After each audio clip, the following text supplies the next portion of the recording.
আচ্ছা, সুপার শপের মতো ফ্রোজেন পরোটা তৈরিতে ময়দাটাই কিন্তু ব্যবহার করতে হবে। লবণ দিয়ে দিলাম হাফ চা চামচ, চিনি 1 চা চামচ, কর্নফ্লাওয়ার 2 টেবিল চামচ, তার সাথে ব্যবহার করেছি মার্জারিন, এখানে আছে 4 টেবিল চামচ। মার্জারিন হাতের কাছে না থাকলে আপনারা কিন্তু বাটারটাও ইউজ করতে পারেন, তবে সুপার শপের ফ্রোজেন পরোটাগুলোতে কিন্তু মার্জারিনটাই ব্যবহার করা হয়। ময়দার সাথে মার্জারিন খুব ভালো মতো মাখিয়ে নিতে হবে, তারপরে হালকা কুসুম গরম পানি দিয়ে এটা আমি ময়দা ডো বানিয়ে নিয়েছি।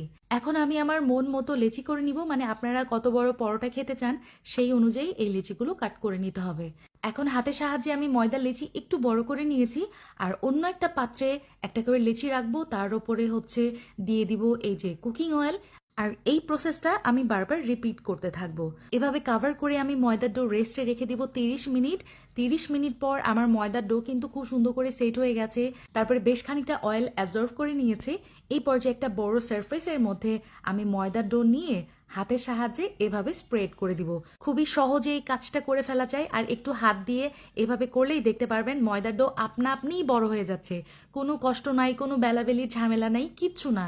আর রুটিটা যদি পাতলা করতে গিয়ে একটু ছিঁড়েও যায়, কোনো প্রবলেম নাই, এটা আপনা আপনিই ঠিক হয়ে যাবে। আপনাদেরকে দেখিয়ে দিব আমি। একদম পাতলা করে এই কাজটা করে নিতে হবে। তারপর আমি একটা কর্নার ধরে এভাবে একটু ঝাড়া দিয়ে নিচ্ছি, তাহলে এই সারফেস থেকে পাতলা কাগজের মতো এই রুটিটা উঠে আসবে। তারপর এভাবে আমি ফোল্ড করে নিলাম। দেখতেই পাচ্ছেন কতটা সহজ। তৈরি হয়ে গেছে আমার একটা পরোটার ডো। এভাবে আমি সবগুলো বানিয়ে নিব। আর আরেকটা লেচি নিয়ে আমি যেটা করেছি, আবারও একটু হাতের সাহায্যে স্প্রেড করে নিয়েছি। 4 কর্নারে আমি 4টা পরোটার ডো বসিয়ে দিলাম। এখন একটা পিৎজা কাটার দিয়ে আমি 4 ভাগে এই রুটিটা ভাগ করে নিব।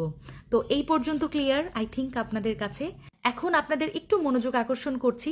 এই যে দেখুন আমি কি করছি। এখন এই 4টা পাতলা রুটি দিয়ে আমি এই পরোটার ডো কাভার করে নিব। আর এই স্টেপটা ফলো করলেই কিন্তু ফ্রোজেন পরোটা অনেক সুন্দরভাবে ফোলে।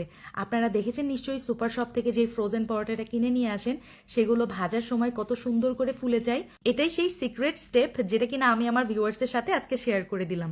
সবগুলো পরোটার ডো এভাবে মুড়িয়ে হাত দিয়ে চেপে চেপে আমি একটা পরোটা বানিয়ে নিলাম। আপনারা চাইলে এই কাজটা বেলুনি দিয়েও করে নিতে পারেন, আপনাদের ইচ্ছা। এই পর্যায়ে একটা ছড়ানো প্লেটে আমি প্রথমে পলি রেখেছি, পাতলা পলি।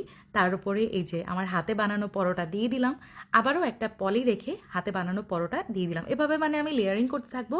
আর এই পরোটাটা আমি ডিপ ফ্রিজে রেখেছিলাম প্রায় 5 থেকে 6 ঘন্টার জন্য। ডিপ ফ্রিজ থেকে বের করে জিপলক ব্যাগ অথবা এয়ারটাইট বক্সে রেখে দিতে পারেন, ইনশাল্লাহ 3 মাসের মতো ভালো থাকবে। মানে এভাবে করে আবারও কিন্তু ডিপ ফ্রিজেই সংরক্ষণ করতে হবে। আর যখন খেতে মন চাবে তখন এই যে তাওয়ার মধ্যে সামান্য একটু তেল নিয়ে আপনি এই পরোটাটা ভেজে নিতে পারেন। দেখতে পাচ্ছেন আমার পরোটা কি সুন্দর করে ফুলে গেছে, আর কত সুন্দর কালার চলে আসছে, মাশাল্লাহ। আপনারা চাইলে কিন্তু এই পরোটা তেল ছাড়াও ভেজে নিতে পারেন। চলুন এই পরোটা কত